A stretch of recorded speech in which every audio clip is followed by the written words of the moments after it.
Welcome to the Deep Dive. Today we're diving deep into the life of Ashoka the Great.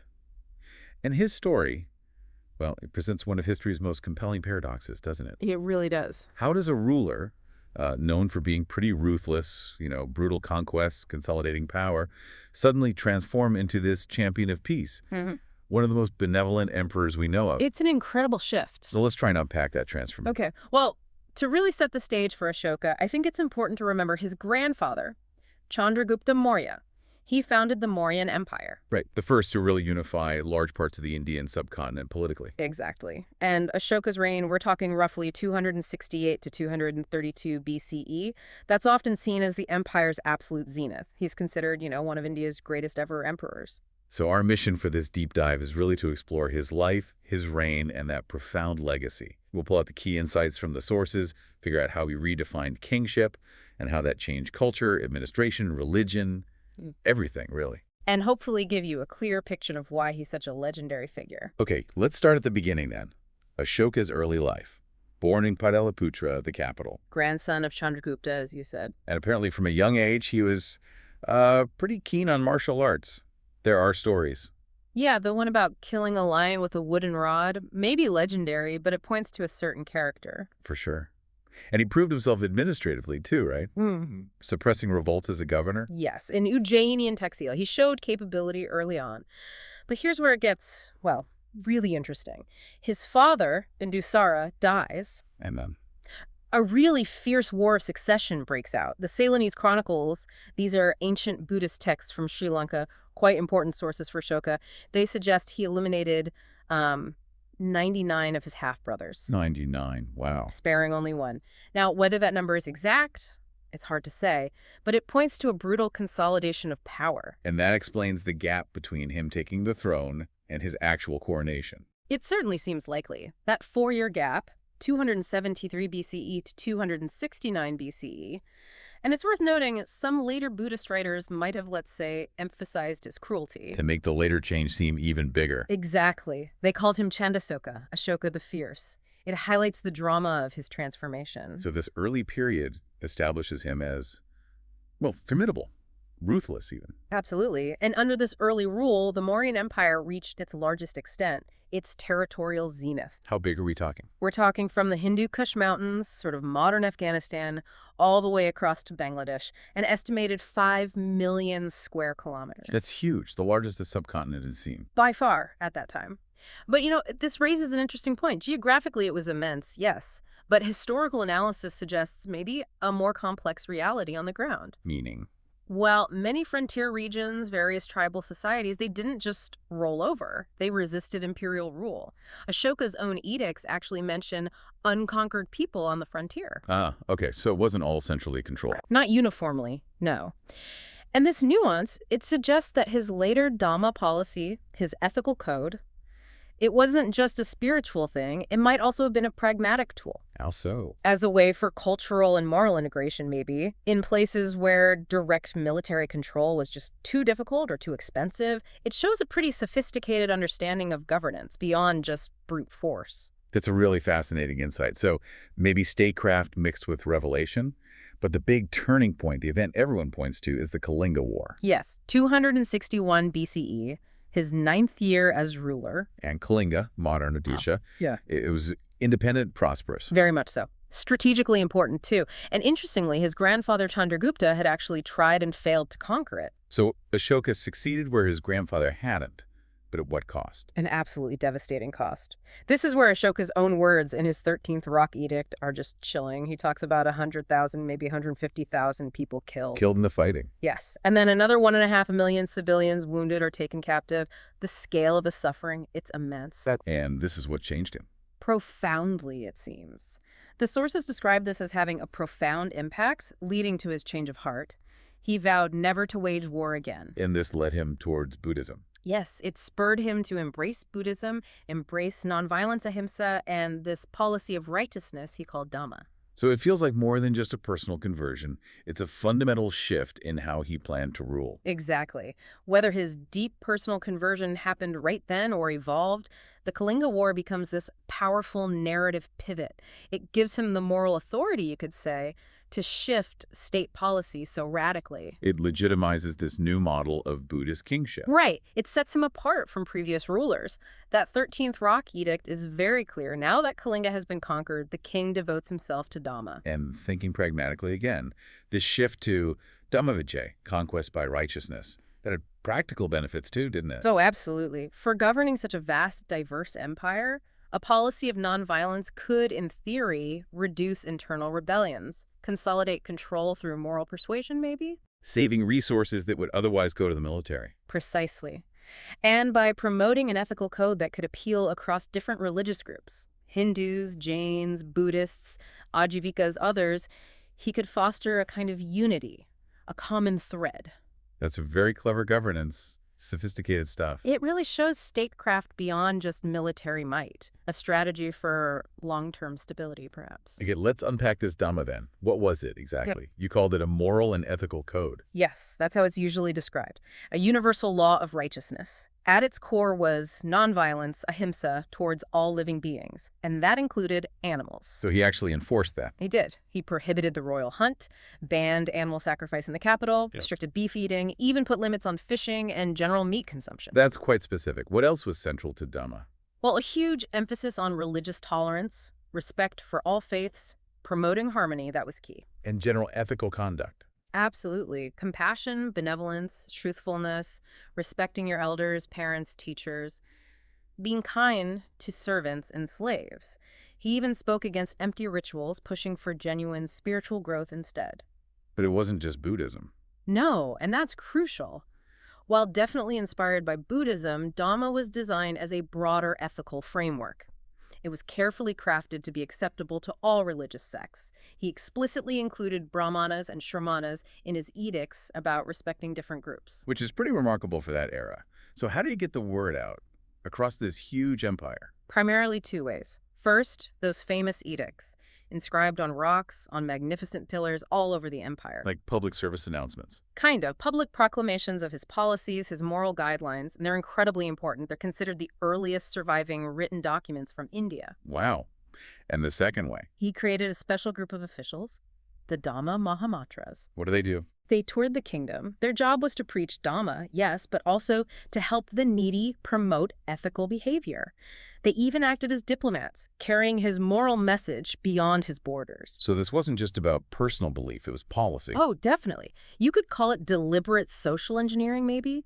Using soft power to unify people, reduce conflict through shared values, not just military force. A very sophisticated strategy. Okay, beyond the moral code, what about the nuts and bolts of his administration? How did he actually run this thing?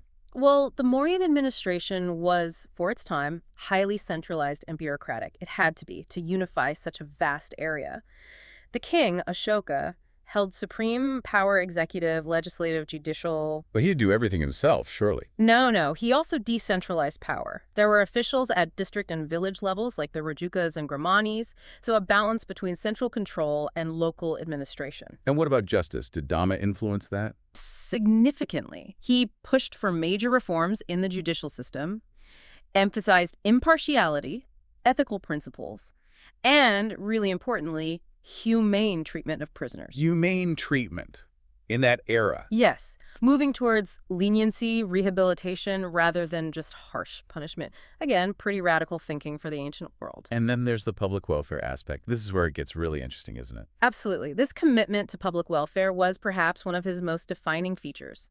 A real departure from the norm back then. Like what specifically? He established hospitals for humans and for animals. Wait, animal hospitals? Seriously? Yes, they're often considered the world's first veterinary hospitals. That's incredible. What else? Major infrastructure projects, building roads, digging wells, setting up rest houses for travelers, planting shade trees along the roads for people and animals. You mentioned his rules about animals before, too. No royal hunting. Right.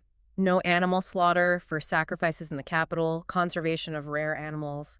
He famously said he regarded his subjects as his children. Their welfare was his concern. It really sounds like he was pioneering a kind of ancient welfare state. That's a good way to put it. Prioritizing public health, infrastructure, social justice, and integrating it all into state policy. It set an amazing precedent for ethical governance. And it was all tied back to Dhamma. Deeply integrated. Those Dhamma Mahamatras we mentioned. They weren't just preachers, they were tasked with looking after the well-being of the citizens.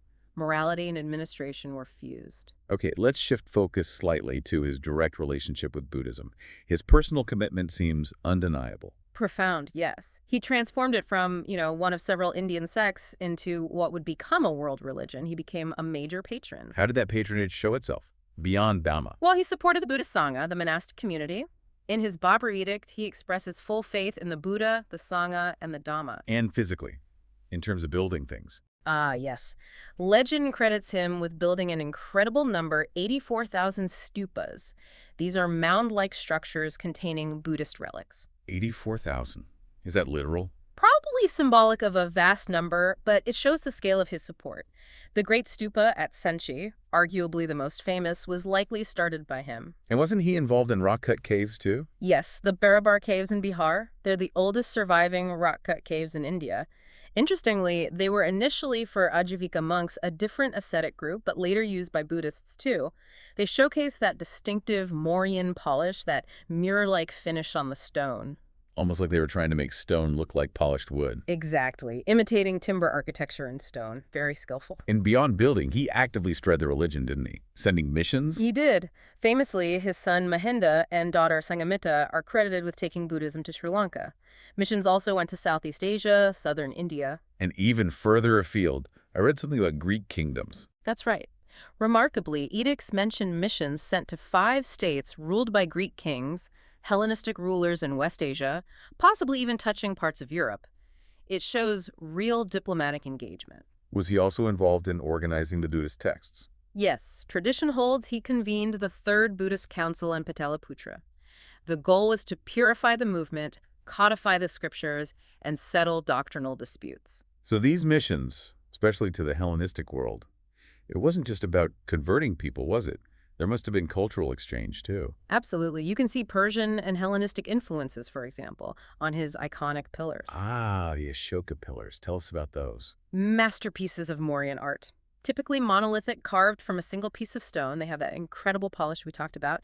And they're topped with symbolic animal capitals. Like the lions. Exactly. Lions, elephants, bulls, representing things like strength, wisdom, the turning of the wheel of Dhamma. They were powerful instruments. Instruments for what? Spreading Dhamma. Yes, and also for consolidating his imperial authority. You could see the whole artistic and architectural program as a kind of large-scale public relations campaign, spreading his message, his values, his power through culture and ideas. Okay, so pulling all this together, what's the enduring legacy of Ashoka? What should we really remember? Well, first, the political achievement. Unprecedented unification of the subcontinent, solidifying the Mauryan Empire at its absolute peak, its apogee. And then the style of rule. A unique model of benevolent, ethical governance. It's often seen as a high point, maybe the pinnacle of ethical leadership in India's political history. Justice, nonviolence, religious tolerance, all central. But perhaps his biggest impact was cultural and religious. Arguably, yes. His patronage was absolutely crucial for Buddhism. It wouldn't likely be a major world religion without him. And his emphasis on religious tolerance, that laid vital groundwork for India's pluralistic identity. That ethos is still incredibly relevant. And the art and architecture, of course. Shaped Indian art for centuries, no question. And it's fascinating how he's remembered in modern India. His symbols are everywhere. They really are. The lion capital from the Sarnath pillar, that's India's national emblem, embodies peace and justice. And the wheel on the flag. The Ashoka chakra, the wheel of Dharma, of righteousness. His principles echo in the values of the Indian Constitution. It shows how deeply his legacy is embedded. But there's a counterpoint, isn't there? Despite all this, the empire didn't last long after him. That's the complex part. Yes, within about 50 years of his death, the Mauryan Empire started to break apart. It dissolved relatively quickly. Why? What do historians think happened? Well, there are debates. The sheer size made central control difficult, perhaps unsustainable. Maybe economic strain from all the welfare projects and building. Could his nonviolence policy have played a role? Made the empire weaker militarily? That's one theory some historians propose. That maybe reducing military spending and focusing on nonviolence left the empire vulnerable to threats, internal or external. It's a complex legacy to evaluate in purely political terms. But the idea of Ashoka survived. Absolutely. His moral principles, his vision of how to rule, his role in Buddhism that outlived the political empire by millennia. That's what solidified his legend. His influence transcended his own time and his own empire. His moral victory, in a way, was perhaps even greater than his earlier military ones. So we've taken quite a journey through the life of Ashoka the Great, a ruler really without parallel. That transformation Yeah. from Chandasoka the Fierce. To Dharmasoka, the righteous. Catalyzed by Kalinga, it truly redefined what kingship could mean, moving from conquest by war to conquest by righteousness. His Dhamma, that ethical framework, it was revolutionary, pioneering that ancient welfare state, finding a sophisticated way to unify diverse people through morals, not just force. And his impact on Buddhism, turning it into a global religion. Plus those iconic symbols, the pillars, the stupas, enduring parts of India's heritage. And even though the empire itself faded, those ideals, justice, compassion, tolerance, they still resonate today, don't they? You see it in India's symbols, its constitutional values. A powerful testament, really, to the potential for profound moral change in leadership. Which leaves us with a thought, perhaps, for you listening. Yes. In a world that's still, grappling with conflict, with division, what lessons can we actually draw today from Ashoka's dramatic turn? From military might to moral principles? How might his vision of a just, compassionate, tolerant society, how might that still inspire us now?